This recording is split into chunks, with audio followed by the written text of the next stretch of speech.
clock working. Well, that was going to be strange, to say the least, to spend all this money on greenery and sprucing up the courthouse, and the clock is broken. So I decided I would just take that on as a project to try to get the clock going. And I was in contact with Butler, and he introduced me around. We went to Mayor Hill to talk to him, make sure it was all right, get his okay on the project. And Mayor Hill said that the county had the clock repaired sometime in fairly recent years, said they spent about $10,000 on it. The clock ran about 6 months and quit again. So I don't think he was very enthusiastic about going that route again. But he encouraged us to work on the clock when we were willing to do it. And I didn't know it at the time, but back in 2007, well, 3 years before we were talking to Mayor Hill, there's a group that proposed fixing the clock, and they recognized that there was a lot of deteriorated structure in the courthouse dome that needed to be replaced, and they were going to have the old wood taken out. They were going to have, as I recall, aluminum structure put in. It had to be designed. Well, it was going to be pretty expensive, and I don't think the county was going to fund them.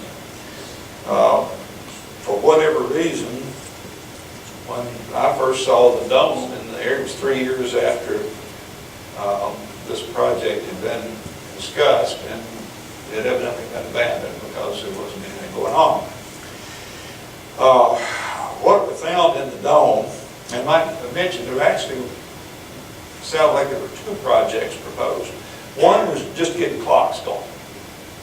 The other was to take the original clock mechanism, which was a Seth Thomas pendulum mechanism, and renovate it and put it in a museum, or do something with it. They didn't appear to be proposing that they actually make that clockwork operate the clock faces though. But what we found up in the dome was not the original Seth Thomas clockwork. Instead, there was a later installation, equipment from the IT Bergen company, which has been in the tower clock business for well over 100 years. The clock faces were electric to be driven and were controlled by a panel in the county recorder's office.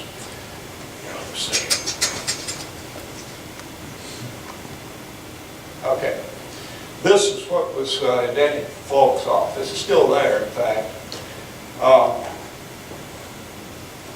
This is a timer, sort of like the timer you turn on your Christmas tree lights or something like that.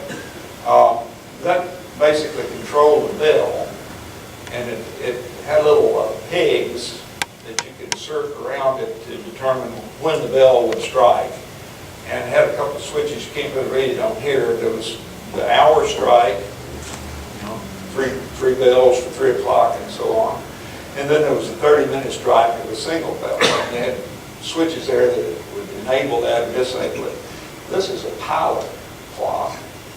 And then they had switches over here to turn that clock on and to operate the 4 o'clock faces up in the dome.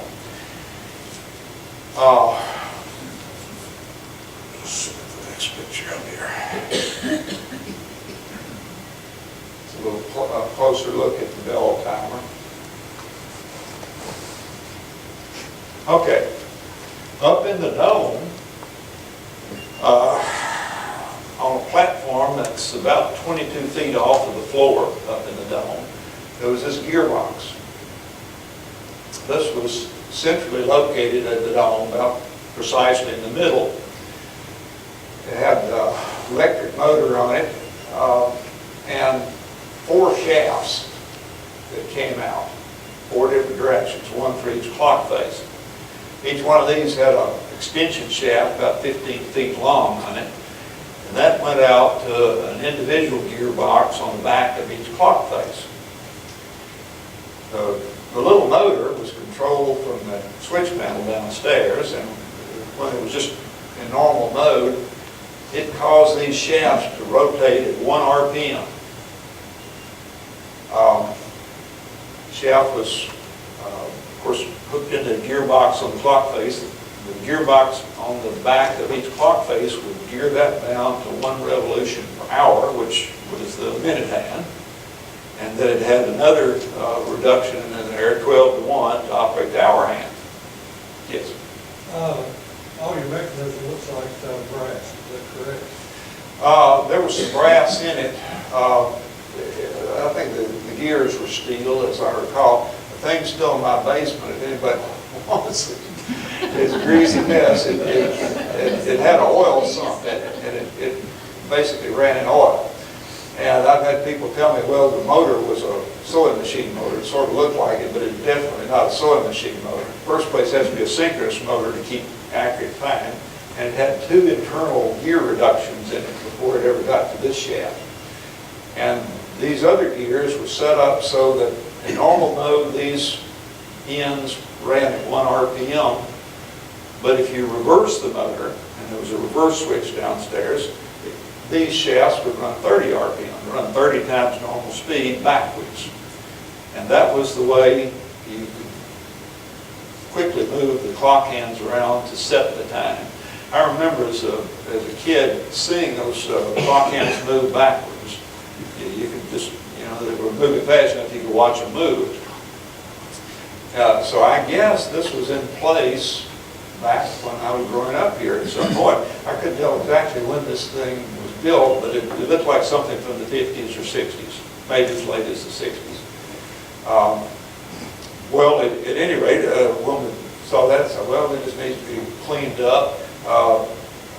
There had been some work done on flexible couplings that looked like this, but then these are something different. I think maybe they're trying to renovate it using a flexible coupling like you'd use to hook the motor onto a water pump or something. Well, at any rate, we took the thing out, Daryl and I took it home, and I got the motor to run all right. It didn't move, it didn't run for very long before it just froze up. And ended up taking the motor apart, and what was inside was insulation that was flaky. It had evidently been overheated on numerous occasions, and the insulation would just flake, and it would jam the rotor, and it would quit. And I'm supposing that's what had caused it to fail after the last fix had been done.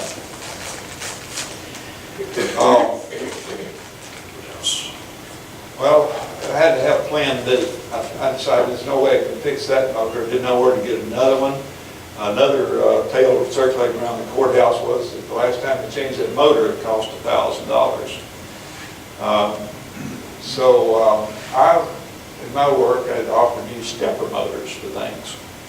So I decided, well, I will try to fix the clock with stepper motors. And I found online these little motors.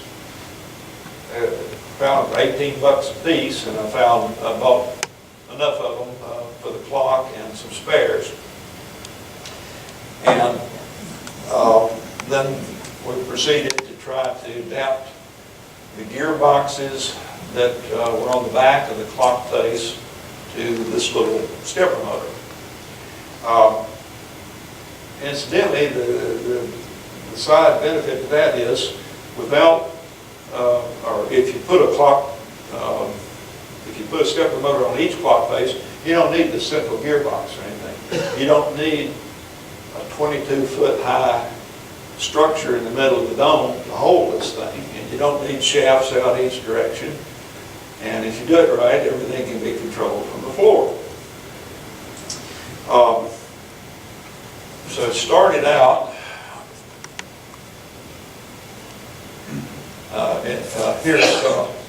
this is one of the shafts. The gearbox set up on the structure here, and this shaft ran out to the back of the clock. You can't see the little individual gearbox back there. And it was long enough it had to have a support in the middle to hold it up. But this center of the clock face is 22 feet off the floor. The floor is down there somewhere. The concrete of the dome comes down about this level, and then I think it's about, I believe it's 18 feet of brickwork down to the floor in the dome.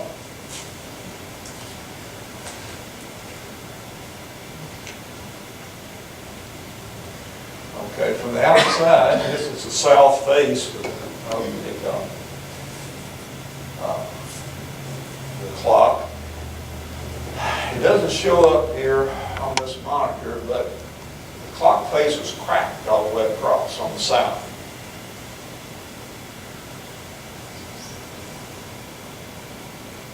If you look at it on the inside, this is what the south face looked like. Of course, the central disc on those clock faces is glass, and it's 33 inches across. And this is the south face. It's cracked all the way across with 2 large pieces and 2 small pieces that could be reclaimed. And this is just the shadow of the hands that you see inside the dome. Now, also, you notice it's got a sort of a pinkish tint. The glass that's up there is made in an old process that was, it was completely replaced, I think, in the 50s or even early 60s. They now make smooth plate glass by taking molten glass and floating it on a molten tin and let it harden. Back in the days when this was made, molten glass went out on rollers. And if you wanted nice plate glass, I think you had to grind it smooth on one side. There are little ridges all over the back of this glass where it ran over rollers, and the other side is round smooth. But it's got this pinkish tint. The pinkish tint comes from the fact that they used manganese in the to clarify glass back in around 1900 thereabouts. And manganese in the glass over years and years of exposure to sunlight produces that sort of pinkish tinge. Well, the easy thing to have done with this clock face would probably be just go down to Dyersburg Glass and get a piece of plexiglass cut to replace it, just this white plexiglass. But I thought, well, that's going to look different if we do that, so probably it'd be best to try to reuse the glass. So that's what happened. And let's see, Bob Dean, I think, helped with some of the work just to get that glass out there. The first thing they had to do to get the glass out, there's a number of bolts that bolt the glass into the numbers. The numbers are cast iron and comprise a frame to hold the glass. There are little panes of glass all the way around, but this central disc, which is 33 inches across, is the main thing. And then there's a hole through that glass, and that glass had to support the gearbox. The glass is a 1/4 inch thick. It's not terribly heavy, but it's a little unwieldy, and it's particularly unwieldy if it's got a big crack across it. But Darrell and I went down to the fire department before we started working on that and got safety harnesses and brought a big ladder up into the dome, and it took a couple hours work on cutting these bolts to get them out. They were all rusty and had to get an oscillating saw and cut on those things until finally got all the bolts loose. And then at that point you just get the glass out and the gearbox and the hands and everything and get them down where you could work on them. I got the broken glass, the gearbox, and the clock hands, got those down December 10th of 2010. So that was about the start of the real work on the clock. And I had a piece of plywood, a cut out circular piece of plywood to stick in there so maybe the pigeons wouldn't take up residence in the dome while we worked on the thing.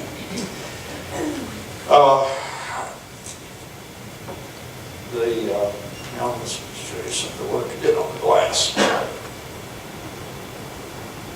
There's a close-up of one of the cracks. It's been broken a while, you can tell because it built up rust in the crack. Okay.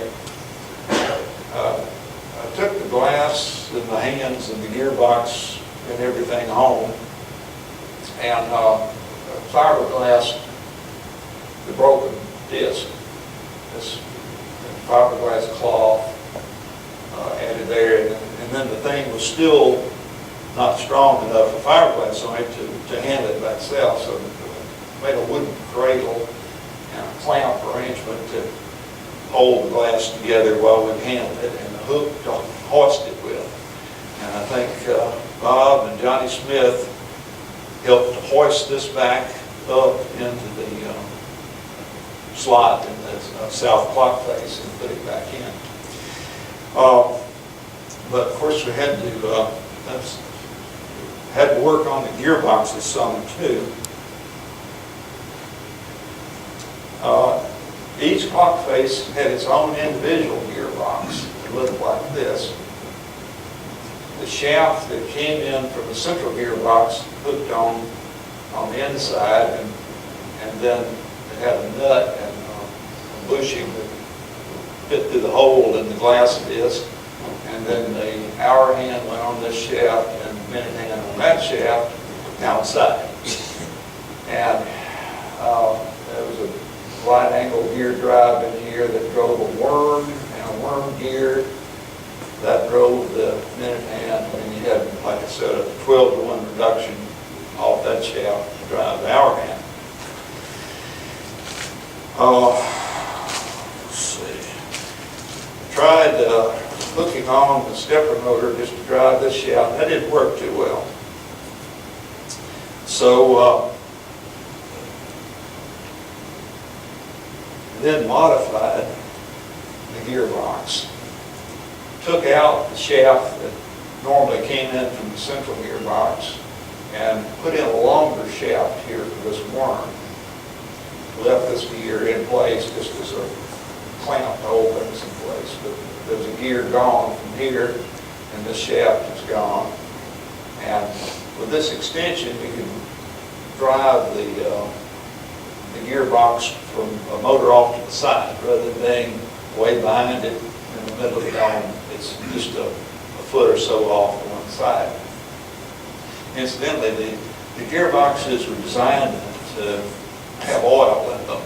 There was a label on them that said 2 ounce. I guess it's supposed to have 2 ounces of oil in there. The south gearbox didn't want to hold oil. They had to do some epoxy in it to get it so it would hold oil. A local machine shop gave me some stainless rod that was the right diameter for the worm. It had to be ground down a little bit at the end to fit in the bushing where it went. But it wasn't terribly difficult to change this mechanism to have this shaft extending out to the side.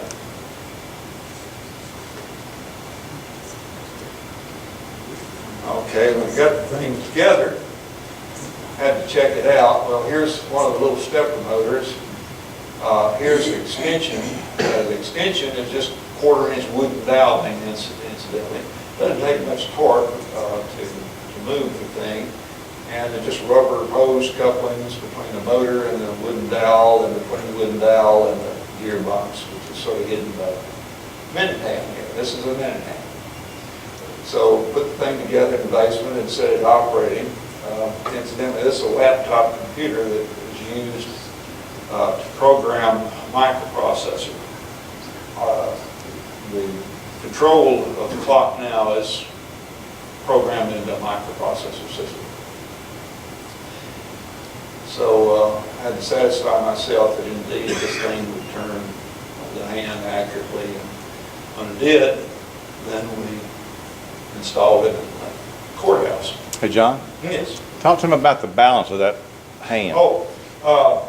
There's a counterweight. It would be difficult for the stepper motor to rotate this thing to get it from 6 o'clock up to 9 o'clock if you didn't have a counterweight on the end. The hour hand and minute hands are both counterweighted. It's most important on the minute hand because there's additional gear reduction to the hour hand, and it wouldn't work whether it's counterweighted or not. Yes. Is the counterweight the same weight as the hand itself, or just a little over? The technical term is the moment. The center of gravity of it is designed to be right at the shaft pivot point. This is the body of the hands is aluminum, but this is steel. So it's got a couple of rivets holding the hand that you see to this steel support, or whatever we'll call it behind. And then this is built up. You can't see that it's thicker down here, but there's a mass of iron down here that counterweights it.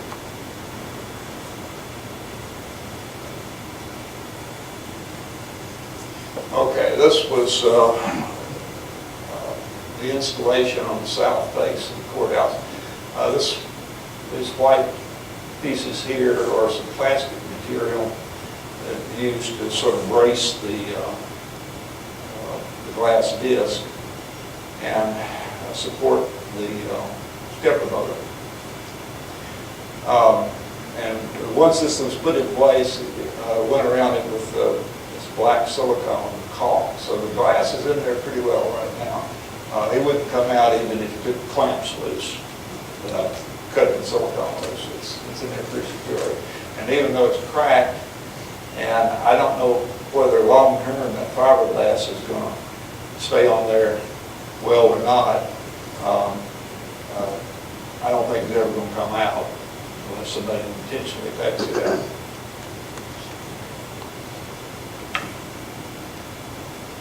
Okay. Now, down at floor level in the dome, this box here was put in with IT burden equipment. It's got some relays in it. The main thing it did was strike the bell. It had a relay that clicks. Every time the relay clicks, a big solenoid whacks the bell. It's got a 240 volt driver over, or breaker over here, power the thing. The bell has to have a fairly high voltage to operate it. We'll get to that in a few minutes. The little motor's 110 volts. The bell actually takes 240. And this looks bad, this junction box with all these hanging wires. This junction box did have wiring that went up to the gearbox motor. Also, it goes out to each clock face, not to run the clock face, but for lights. Some of you may remember years ago those clock faces were illuminated from behind, and at night it showed up pretty well. I'd like to see them illuminated again. But at any rate, this was here, and I needed to get access to the motor, so I just appropriated the conduit and wiring that had originally fed the lamps behind each clock face, because the wires ended up the right place. The lamps had been removed. I don't know what went with them, but they were gone. And I just used existing conduit and wiring from the stepper motors. They're not a safety hazard or anything bad as this looks, because the stepper motors basically have 8-volt pulses going to them. Nothing that can shock anyone. I used to worry about, until they got the dome cleared out, I was working out there and had a lot of old cardboard and scrap wood and stuff like that. I worried, well, if any of my equipment had set the dome on fire, down in history. But I thought, well, you know, only Earl Willoughby knows the name of the last guy that burned the courthouse, so maybe nobody will remember it forever. Well, at any rate, what I've added was inside this box that was already there. I had to put a little transformer in there to work my equipment. There's additional relay in here so that the microprocessor can actually energize the bell strike. Had to change out a couple of fuses. Had a little problem with the fuses that went to the bell. And then there are fuses for the low voltage. And there's a cable that doesn't show up too well that goes into this box, which used to power an old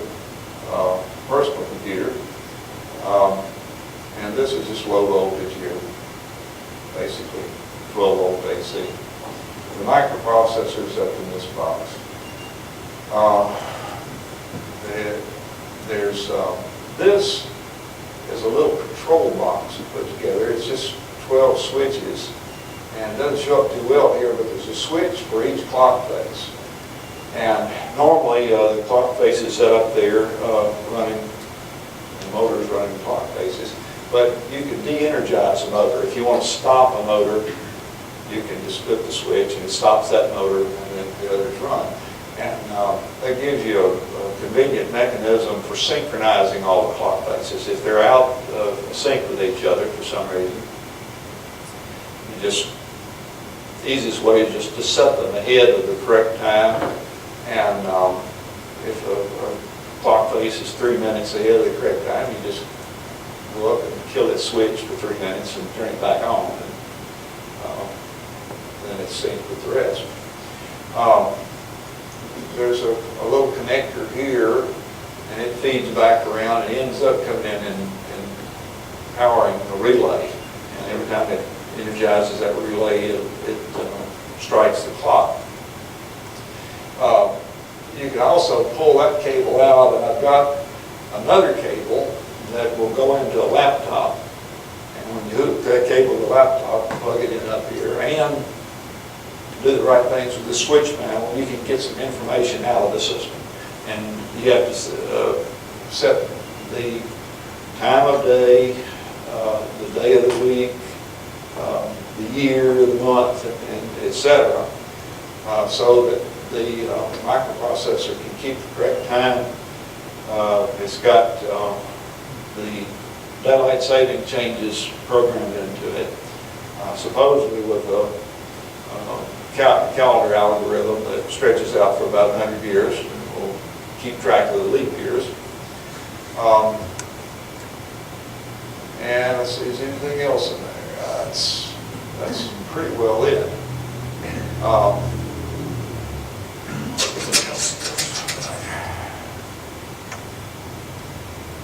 This is the bell, for those of you who haven't been up in the dome. I saw in a newspaper write-up that this thing weighs 1,000 pounds, and if you see it, you can believe it. It's pretty massive. The electric solenoid strike mechanism, this is the IT burden equipment, swivels this, and I think this is brass or some material. It hits the bell, and that's what rings the bell. There was an old hammer, you can't really see it too well here, and I guess the old Seth Thomas mechanism could also strike the bell, and that thing looks like, well, it looks like a sledgehammer if you look at it. But some sort of clockwork mechanism was able to strike the bell back before the newer mechanism was put in. Well, of course, I wasn't going to replace this. It had a little problem with it a year or so back. It got overheated. It had some problem with lightning strikes during electric storms. Could kick the system off. Well, turns out if you turn that solenoid on there, which is actually the other side of the metal plate, it gets real hot real fast. It's designed just to get a power for a fraction of a second. And, up to 12 strikes, it's 12 o'clock. And it never gets hot because it doesn't have any power going through it for long enough. Well, if something happens, it turns the power on continually, that ain't the case. It gets really hot. In fact, the heat's equivalent to about 10 100-watt bulbs. And so I changed the fusing on that. The fuses that are in there, if the power's applied for 2 seconds, they blow the fuses to protect the thing.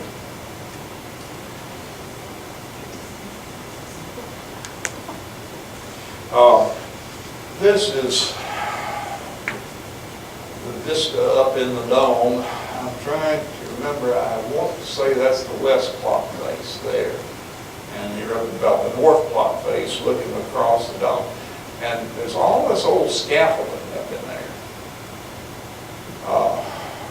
I can just picture somebody perched up here, well, what, 25, 28 feet above the floor on the board doing something under that dome. I think it maybe at some time they tried to waterproof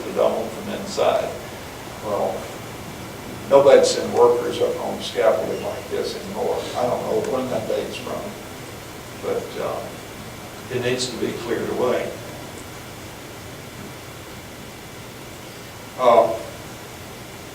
This is another shot. It didn't turn out terribly clear. I know there's a junction box with some of the wiring that went to the gearbox motor. And check on the screen. Mention those insulators, John. Yeah, I'll show you. Yeah, okay. These two little white things are the old style electrical insulators. If you work on old houses that have got knob and post wiring, well, that's what this one is. And that, I'm sure, dates from the original Seth Thomas mechanism. That's like the old electric fence insulators too. I don't know if they use up electric fence, but your houses had it back before they had Romex cable and stuff like that. You had individual wires for everything, and you run pairs of these all over the house to wire the house. They look like the insulators from electric fences. Well, could be. Very similar. Doesn't show up well at all, but in this area, the wood is pretty badly deteriorated. This got wet through the years, and it doesn't show up very well. There's a little hut up here with, I don't know what the material is on the siding, but that's all deteriorated. And the old Seth Thomas clockwork is in that little hut. The Seth Thomas, even though it was considerably older, there was a mechanism with an electric motor that rewound it. It was like a grandfather clock. It had big heavy weights that drove the mechanism.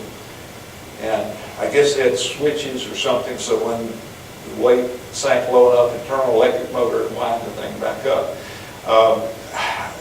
I don't know whether the group that was looking at this back in 2007 did it or who did it, but pieces of the old Seth Thomas mechanism are lying about the dome. Like I said, it'd be a different project, but if you wanted to preserve that, clean it up, put it on display, first thing to do is collect all the parts. And I don't know if we've got an archaeologist or what's skill be required for that, but somebody knowledgeable about the tower clock mechanisms would have to look at that.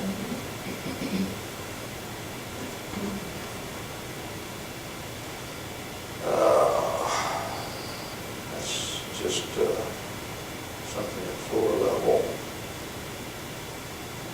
It's gone back around. Okay, let me see if there's any other thing I wanted to cover in here. I guess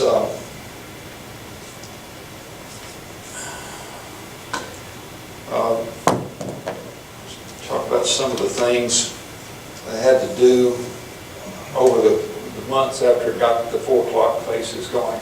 We got all the 4 o'clock faces going March 31st of 2011, which was in time for the centennial and all. But there was some problems still. First problem was the power went off. The microprocessor didn't have any backup power, and it would lose time. It would come back on when the power came back on. It was just like any electric clock, it would be off. So you'd have to go reset the thing. Well, first thing to add was a battery backup. And so did that. It's got a battery, I should have picked out and shown you. The microprocessor can operate the hands during the power outage, but it keeps track of the time. When the power comes back on, it goes to a higher speed mode and it runs the hands forward until you have the correct time.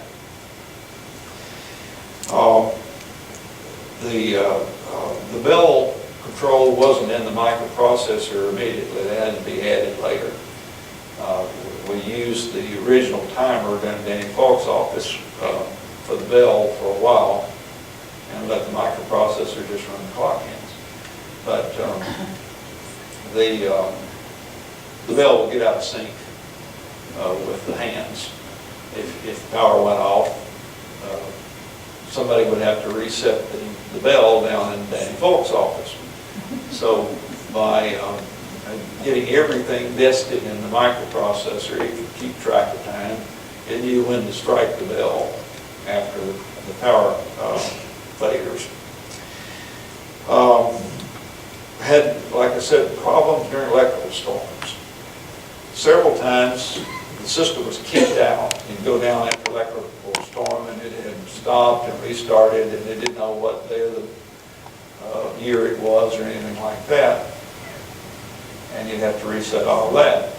Well, and finally we had an electrical storm, and it actually killed some of the circuitry. I figured that probably on occasion that dome would get struck by lightning and get a transient and hard on electronics. So went in and added a number of surge suppressors in the circuit to take care of that. And so far it seems to withstand storms. So hopefully we got that solved.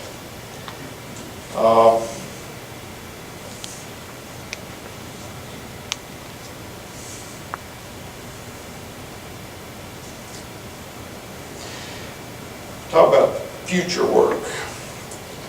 Like I said, I'd like to see some clearing done up in the dome. We got all this old wood, and it's real important.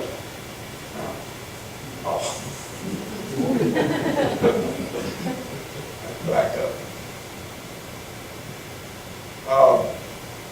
It's difficult to maneuver in there. I've got a ladder I brought when I started this and just left it up in the dome. It's tall enough to get up to the clock faces, but it's very difficult to maneuver a ladder up there. You've got all this scaffolding stuff in the way. It'd be a whole lot easier if that was taken out. And it's real important that the bell support be kept in good shape. Water has gotten on that on occasion, and if anything should happen to make that bell fall, you're talking about catastrophe. It could end up anywhere on the first floor of the courthouse, because there's a sort of a basement entrance or something, hatchway directly below it. Wooden thing probably go right through that. Once it's there, it's in the attic. That attic doesn't even have a solid floor. There's a walkway that extends over the upstairs hallway in the courthouse, and all there is on either side of that is suspended ceiling.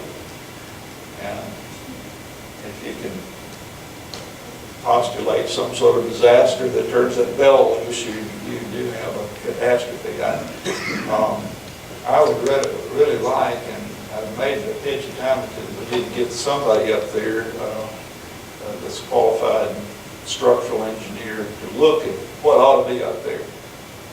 But my feeling is that everything down to this level, which is just right above the beam that holds the bell, everything above that can be removed. And then something really waterproof put over this level, so that if there's any drips through the dome, which there have been at times, it won't get the wood that holds that bell wet, and won't cause any further deterioration of it. I'd like to see lights put back in the behind each clock face. Didn't think too much of it when I started this out. First place, if you have lights up there, well, you got to keep bulbs in the lights. But LEDs are so reliable now. If you get the right type of LED lamps, I think you can light those clock faces up and hardly ever have any need to go up there and replace a lamp. And it look a lot better. If you go down there at night, they've got the courthouse itself illuminated, but the clock faces are dark. And it would look a lot better if they had lights behind them. As near as I can tell, there's no smoke detector in the dome. That's something that really ought to be up there. I even thought about adding a feature where the bell would ring, start ringing, and just not quit. It was fire. Wouldn't be too hard to do, but I think they probably have a some sort of remote reading fire alarm system in the courthouse, does anybody know? And there ought to be a smoke detector up there and hooked in, even though there's very little electrical left up there. There's a couple of outlets, there's no fixed illumination though that I know of up there. I would like to, and one of these things I'll get around to, I hope, is just to repackage the microprocessor system a little neater.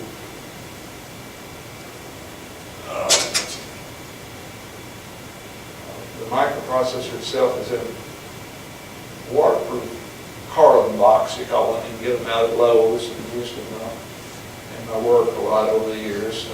Nice waterproof junction boxes. Then there are power transistors and some ballast resistors in this box. It gets not hot, but warm, and it's ventilated.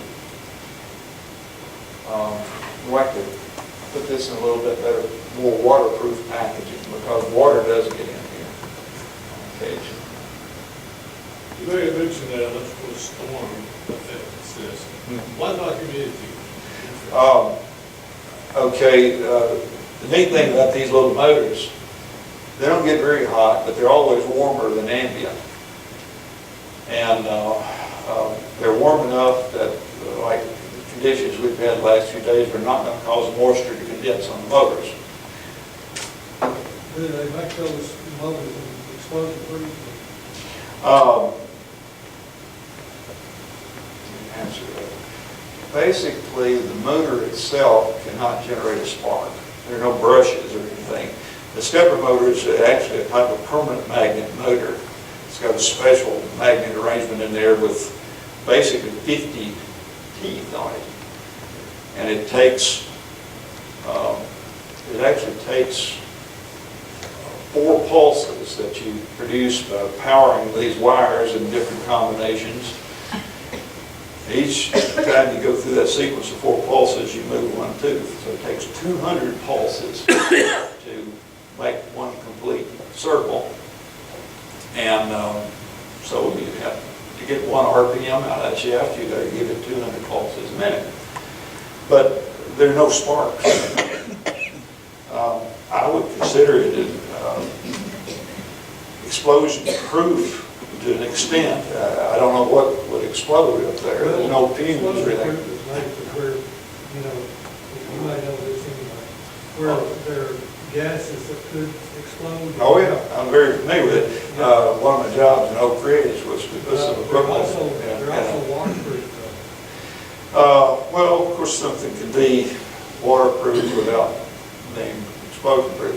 Yeah, I did some work on a facility that electrolytic line that was producing heavy hydrogen out of heavy water, and heavy hydrogen is just about as explosive as regular hydrogen, and everything in there had to be explosion proof. So, but you don't have that type of hazard around for these.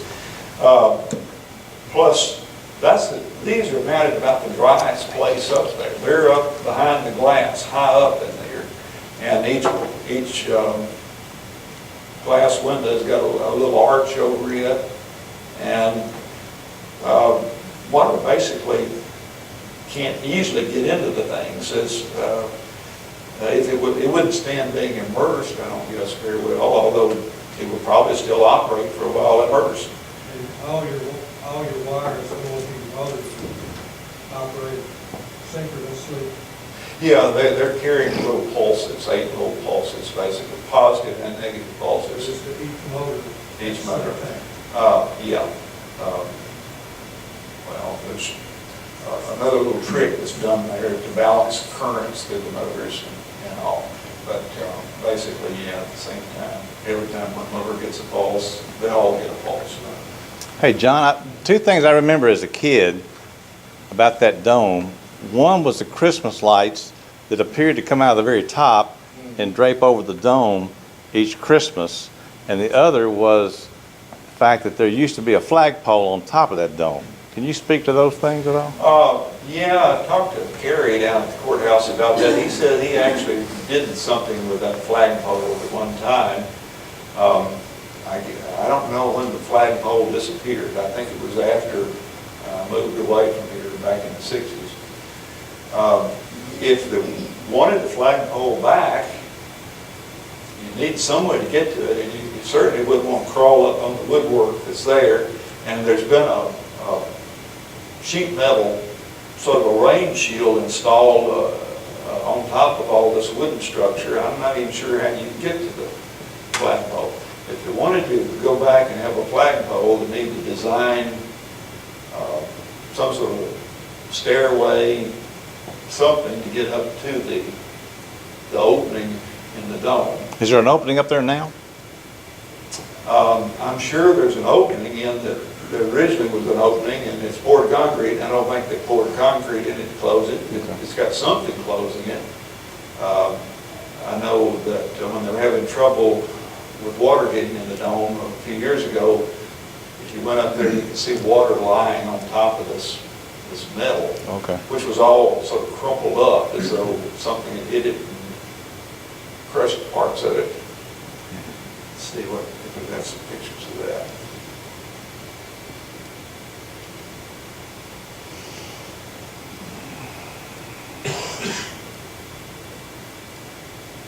Oh, here's something I meant to mention. I don't know what's going on here. See how that doesn't line up? I think this is the only clock face on the dome that doesn't. Well, this is all concrete structure out here. I don't know whether that's the way it was cast somehow, or whether there's been some shifting to it. John, I think that probably actually limestone. Well, no. The dome, of course, itself is concrete. And it's got reinforcing wire in it. I know at the north face, if you go up there and look, some of the concrete's flaked off, and you see this rusty wire up in there. It's not, I think somebody needs to come in and look at this dome, and think about earthquakes, and think about fires, and think about all these things that the structural people are responsible for, and decide what ought to be done up there. If it was limestone, would there not be white powder residue over there somewhere? I really think it's all concrete, but I guess that would have been cast separately and put in place somehow. You wouldn't pour the dome and all that at the same time. I'm thinking it's probably, cast by itself, and the limestone laid around and the dome poured around it. Could be, I don't know. It'd be interesting to know.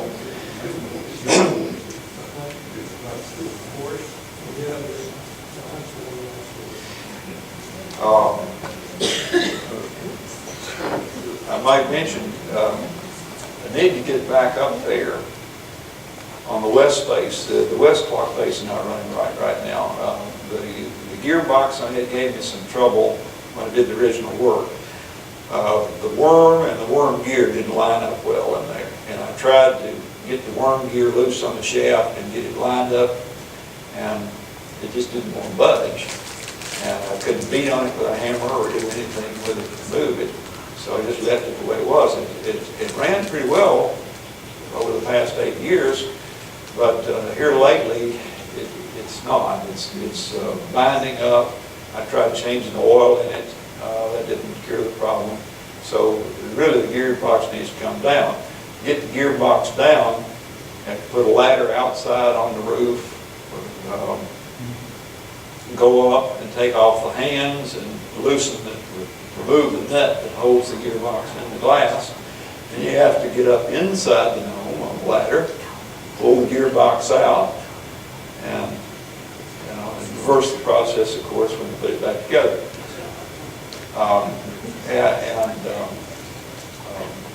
Incidentally, it did take a little precaution since they're having so much trouble with the roof up there leaking. I don't set the ladder directly on the roof. I've got a piece of plywood. It's got carpet on one side, and the carpet fits down against the roof, and there's a 2x4 on the other side to put the ladder against, so the ladder doesn't slip, and makes it halfway safe to get up on the ladder. I was whole entire working career. And I actually did a lot of repair work on Madison County Courthouse. And it's all limestone over brick. Oh, yeah, it's a newer structure than this, of course. It was built in 30 something. It's a nice looking structure.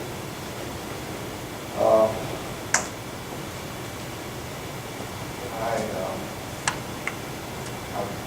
sort of the news then that Barbara and I came back in 2010 to Dyersburg. My grandfather came here in 1910, and his first drugstore was on the east side of the square. Wasn't there very long before we moved north side of the square. And of course, he watched him put this courthouse up, and so take a little pride in working on the thing since my grandfather saw him go up in the first place.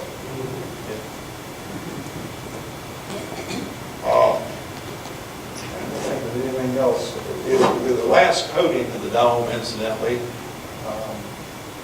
seemed to have helped a lot, because the thing just wasn't watertight at all, and for years it's leaked. And when we got to the point they had trash cans and buckets in the hallway in the courthouse to catch the leaks, of course they worked on it.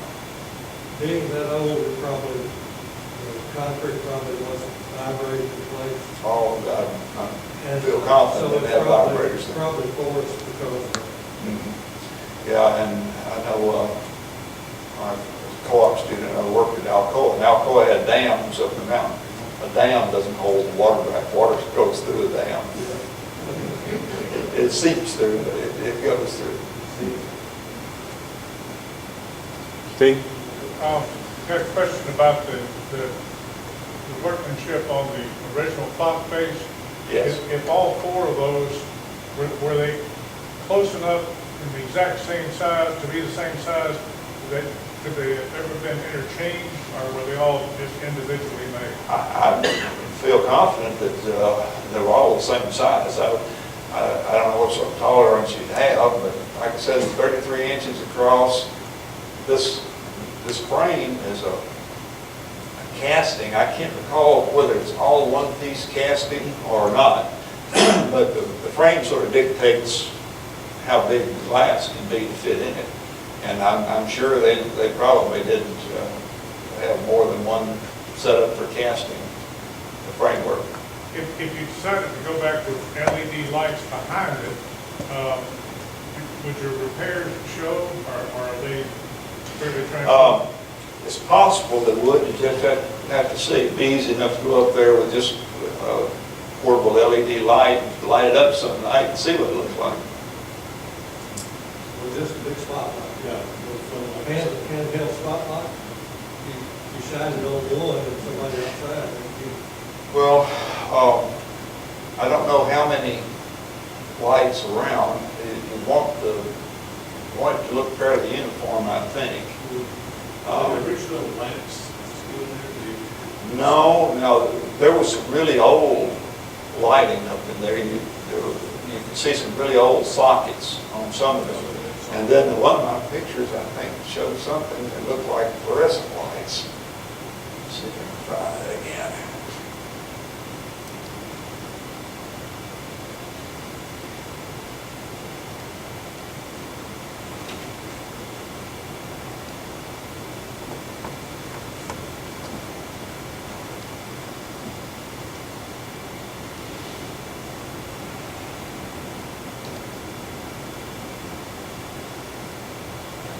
Lighting in that one.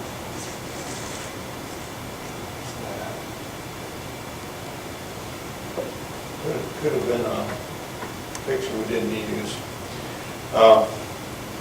But at any rate, at some point in the past, sometime between probably 65, when it was pretty well gone from here then, and when we came back, whatever lighting they had up there was taken out of service.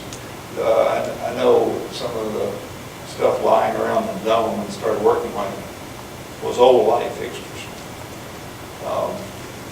There were Christmas bulbs too. I mentioned the Christmas bulbs. My understanding is that they just threw ropes over the dome somehow and fished the Christmas bulbs up there. They didn't try to put them up through the hole, the flagpole occupied. I don't think they did that way. I think they just hoisted them up there. Did they have the big boom trucks there that were working outside? I'm sure they didn't. I don't. We probably had a boom truck for that. If I recall Kerry right, they actually just got up there, I guess, with ladders and ropes and managed to get the lights in position. I think it's just something you go out and see what it took to do it. What questions do you have?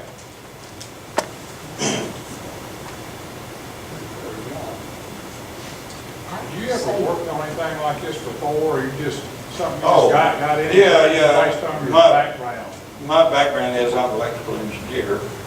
Like I said, my wife and I were in Texas 6 years. I worked for Texas Instruments for about 5, and a little electronic outfit called Ostrom for another year and a half, and went to Oak Ridge for 36 years. And I did computer work. I did a lot of industrial automation and instrumentation and control mainly. Did things with stepper motors, servo motors, all just a variety of things that they had around the plant. Stuff that's different is high frequency induction furnaces for casting uranium, rolling mill.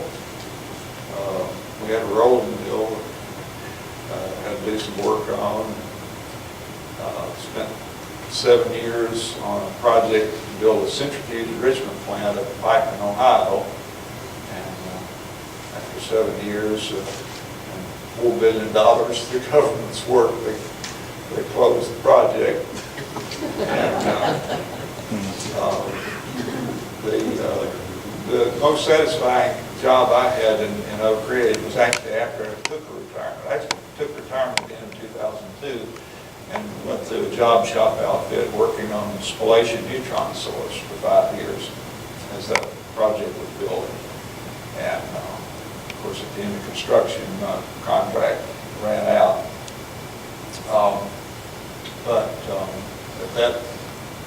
On that project, we did a lot with programmable controllers,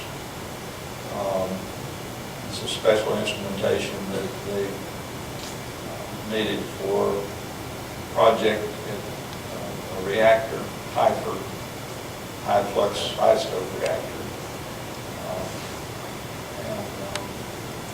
I don't know, just such a variety of things you did over the years. A facility like that. There are actually 3 facilities in Oak Ridge, and different times I worked at all 3. And then there's a facility, like I said, at Pikeman, Ohio, and another one in Paducah, Kentucky. And had jobs up there. My wife. Something that I thought was interesting, we were really excited the day that he was going to go and turn the clocks on. And we got down there and they could hit the clocks on, and everybody looked and said, but the bell didn't ring. And they didn't want him to do the bell because they said it made too much noise. And so then when the clocks worked, they didn't want the bell to ring. So we had to go back and... Initially, the microprocessor didn't run the bell because they didn't want the bell to ring. Or at least I was told that. Evidently, it was. There were a few other humorous times too. He locked himself out of the door. Well, that's another maintenance item. All right, you can go home now. I was up there one cold winter day. This project, the initial part of it took about 4 months really. And through the cold months, January, February, March, and some days you couldn't work if they were just too cold or it was raining or something. But I was up there one day and the wind somehow slammed the door and you couldn't get it open yet. So I had to call my brother-in-law, I think, to get him to call the guards up there, or the bailiff up there, to come up and let me back in the door. Well, that probably doesn't exist anymore because the door's all sprung. It's tied together with a rope. So the door won't shut to start with. The door needs to be repaired on the dome, and there's other work needs to be done up there. And it's one of these things, maybe it doesn't need to be done next week, but it needs to be done someday, or the deterioration will continue until we have some kind of a real problem. I renamed the clocks, they were Mary, Martha, Betty, and Joan.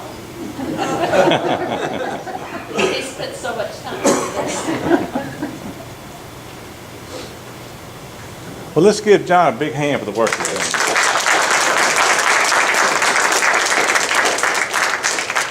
Don't forget the ribbon cutting tomorrow at 11:30 in the archive. We still got snacks and coffee on, so y'all make yourself home for a while. There's another group going on down the hallway, but the museum is open. If you haven't seen it, you're welcome to go down and see that too. Thank y'all.